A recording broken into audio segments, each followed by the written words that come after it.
Hello everyone. मैं doctor Anuj Kumar और स्वागत है आप सभी का आपके अपने चैनल फियरलेस इनोसेंट मैथ पर। डियर स्टूडेंट, जैसा कि आप जानते हैं मैथमेटिक्स 4 का एग्जाम आपका होने वाला है बहुत जल्द। तो आज के इस लेक्चर में मैं आपको मैथमेटिक्स 4 के इंपॉर्टेंट टॉपिक्स यूनिट वाइज बताने वाला हूं, जिन टॉपिक्स को आप अच्छे से तैयार करके अच्छे नंबर ला सकते हैं। और जिन्होंने अभी तक कम तैयारी की है एग्जाम में, उसमें से आप जो है इन टॉपिक्स में से 5 से 6 टॉपिक सेलेक्ट करके अच्छे से तैयार करके आप पासिंग मार्क्स तक भी आराम से जा सकते हैं। तो चलिए लेक्चर को स्टार्ट करते हैं। सबसे पहले बात करते हैं मैथमेटिक्स 4 जो कि एकेटीयू में बीटेक सेकंड ईयर में पढ़ा जाता है। ठीक है। और बीटेक सेकंड ईयर में ये आपका थर्ड सेमेस्टर में भी पढ़ा जाता है, कुछ स्टूडेंट इसको फोर्थ सेमेस्टर में भी पढ़ते हैं। ठीक है। अगर बात करें सब्जेक्ट कोड की, थर्ड सेमेस्टर में जो उसका सब्जेक्ट कोड होता है वो होता है BAS 303 और फोर्थ सेमेस्टर में इसका सब्जेक्ट कोड होता है BAS 403। तो दोनों में कोड अलग अलग रहता है, लेकिन सिलेबस वगैरह सब कुछ सेम रहता है। ठीक है। तो हम क्या करेंगे आज के इस लेक्चर में, कुछ आपको इंपॉर्टेंट टॉपिक्स मैं आपको बताने वाला हूं यूनिट वाइज। उसके बाद सारे वीडियो लेक्चर आप कहां से फाइंड कर सकते हैं वो मैं डिस्कस करूंगा। कुछ इंपॉर्टेंट टिप्स भी आपको देने वाला हूं जिससे कि आप मैथमेटिक्स 4 में अच्छे नंबर ला सकते हैं। चलिए डिस्कस कर लेते हैं यूनिट वाइज इंपॉर्टेंट टॉपिक। सबसे पहले आती है आपकी यूनिट 1। यूनिट 1 का नाम होता है आपका पार्शियल डिफरेंशियल इक्वेशन, जिसमें आप पार्शियल डिफरेंशियल इक्वेशन को जो है सॉल्व करना सीखते हैं। अब इसमें आपके ये 5 टॉपिक है जिनको आप अगर अच्छे से तैयार कर ले तो आपका सारे के सारे क्वेश्चन अटेम्प्ट हो जाते हैं। जिसमें आपको ये number 1, Lagrange equation method to solve linear partial differential equation. Linear differential equation को सॉल्व करने के लिए हम मेथड यूज करते हैं लेग्रांजे इक्वेशंस मेथड। ठीक है, ये बहुत इंपॉर्टेंट है, इससे क्वेश्चन आता है। दूसरा टॉपिक आपका है वेरी इंपॉर्टेंट चारपिट मेथड। अगर मैं बात करूं इन दोनों टॉपिक्स की, ठीक है, ये दोनों टॉपिक्स आपको 7+2 मार्क्स यानी कि 9 मार्क्स के दोनों के दोनों टॉपिक आने हैं। वो एग्जाम जो क्वेश्चन पेपर आएगा उस पर डिपेंड करता है। ठीक है, उस पर बनाने वाले पे डिपेंड करता है। वो क्या करते हैं ज्यादातर कि अगर 7 नंबर का क्वेश्चन आपका लेग्रांजे मेथड का आ गया तो 2 नंबर का चारपिट मेथड का दे देते हैं, या फिर अगर चारपिट मेथड का 7 नंबर का आ गया तो लेग्रांजे का आपका 2 नंबर का आता है। ये दोनों टॉपिक 9 नंबर के आने हैं, 9 मार्क्स का आपका आना ही है यहाँ से इन दोनों टॉपिक से। उसके बाद आपका थर्ड टॉपिक है होमोजीनियस लीनियर डिफरेंशियल इक्वेशन, फिर non homogeneous linear differential equation. इन दोनों से भी आपके 7+2 यानी कि 9 मार्क्स का 9 मार्क्स का आना है। ठीक है। फिर लास्ट में आपका टॉपिक आता है equation reducible to linear differential equation. जब आपको ये दोनों टॉपिक अच्छे से आ जाते हैं तो इन टॉपिक की हेल्प से हम एक टॉपिक पढ़ते हैं equation reducible to linear partial differential equation, जिसको यूलर कोची इक्वेशन भी कहते हैं। इससे भी आपका एक लॉन्ग क्वेश्चन बनता है। ठीक है, क्योंकि आपको पता है आपको जो पूरा पेपर है वो 119 नंबर का आता है, जिसमें से हर यूनिट से 3 लॉन्ग क्वेश्चन आपको देखने को मिलेंगे। उन 3 में से आपको 2 अटेम्प्ट करने होते हैं, क्योंकि 119 नंबर के पेपर में से हमें 70 नंबर का पेपर जो है सॉल्व करना होता है। तो हर यूनिट से आपके 3 लॉन्ग क्वेश्चन बनेंगे। 3 मैंने आपको बता दिया डिवाइड करके, इससे एक लॉन्ग क्वेश्चन बनेगा, इससे एक लॉन्ग क्वेश्चन बनेगा और एक इससे लॉन्ग क्वेश्चन बनेगा। ठीक है, तो इस तरीके से यूनिट 1 में आप जो है इन टॉपिक्स को पढ़ के अच्छे से यूनिट 1 को तैयार कर सकते हो। अगर नीचे वाला पोर्शन नहीं कर पाते तो ये 2 टॉपिक तो आपको जरूर के तैयार कर लेने हैं, क्योंकि इन दोनों टॉपिक से आपका 9 मार्क्स का यूनिवर्सिटी एग्जाम में आता है। उसके बाद आते हैं यूनिट 2 जो कि application of partial differential equation है। ठीक है, और फोरियर ट्रांसफॉर्म है इसमें, जिसमें हम पार्शियल डिफरेंशियल इक्वेशन को फोरियर ट्रांसफॉर्म की हेल्प से सॉल्व करना सीखते हैं।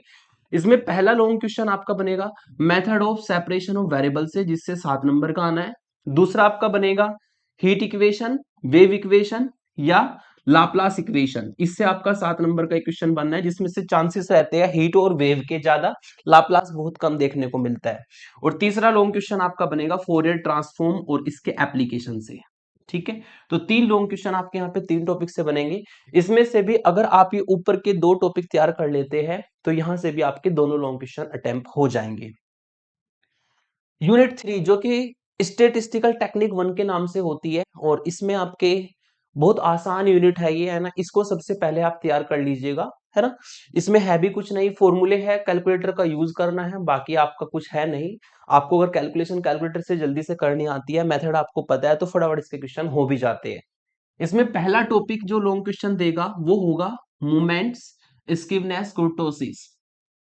इसमें कोई भी डेटा दे दिया जाता है, ठीक है, जिसमें आप म्यू1 म्यू2 म्यू3 की वैल्यू निकाल के मोमेंट्स वगैरह इसकी नेस कुर्टोसिस के फॉर्मूले लगा के सीधे सीधे फॉर्मूले लगा के आप उस डेटा से जो है इनको फाइंड कर सकते हैं। एक 7 नंबर का क्वेश्चन यहाँ से बनता है हर साल, है ना।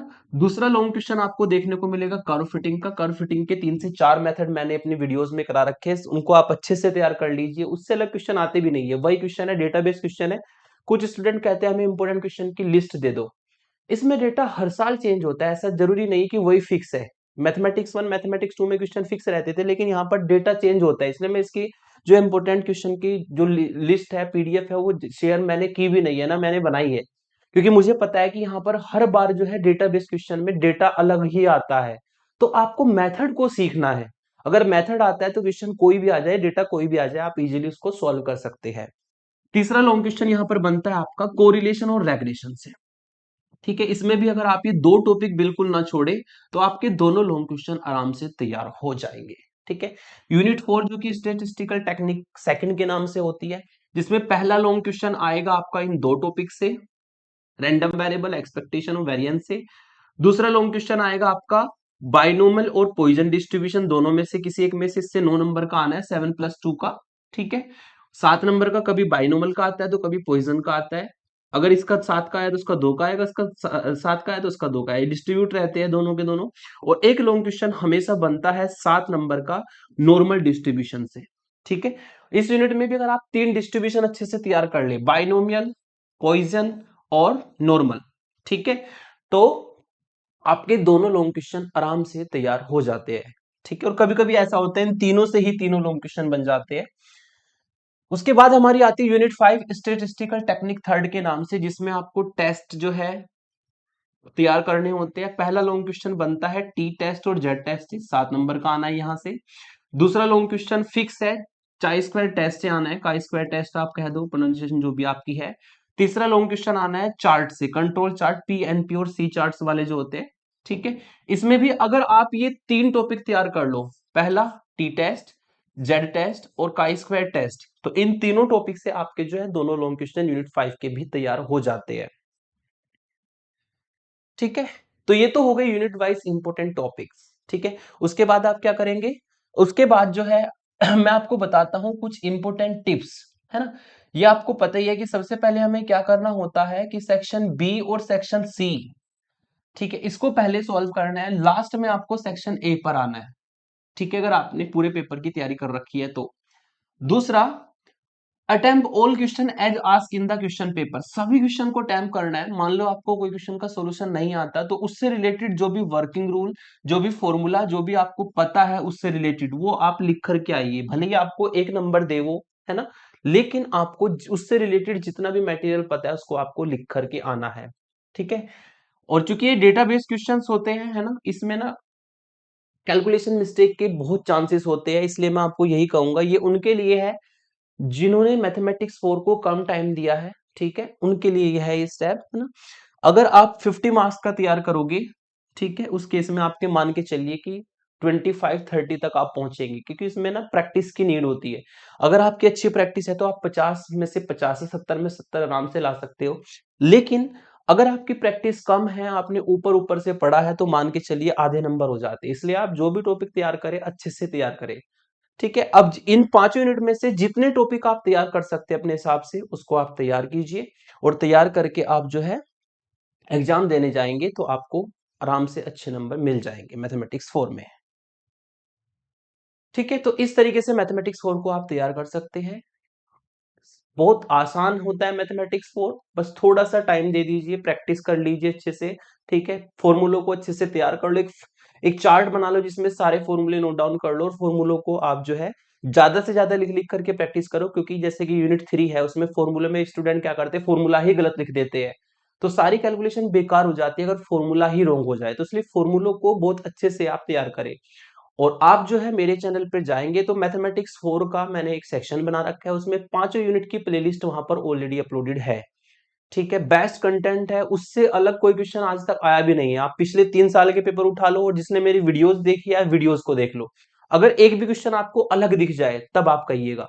आपने अगर सारा का सारा कंटेंट तैयार कर रखा है मेरी वीडियोस से, तो एक भी क्वेश्चन उससे बाहर नहीं जाएगा। आपका पेपर जो है 70 नंबर का पूरा अटेम्प्ट होगा, चाहे उसमें मैंने कोई वीडियो डाली है या नहीं डाली है, उसको आप भूल जाइए। अगर आपने सारी वीडियोस देख रखी है तो 70 में से 70 नंबर आपके आराम से आ सकते हैं।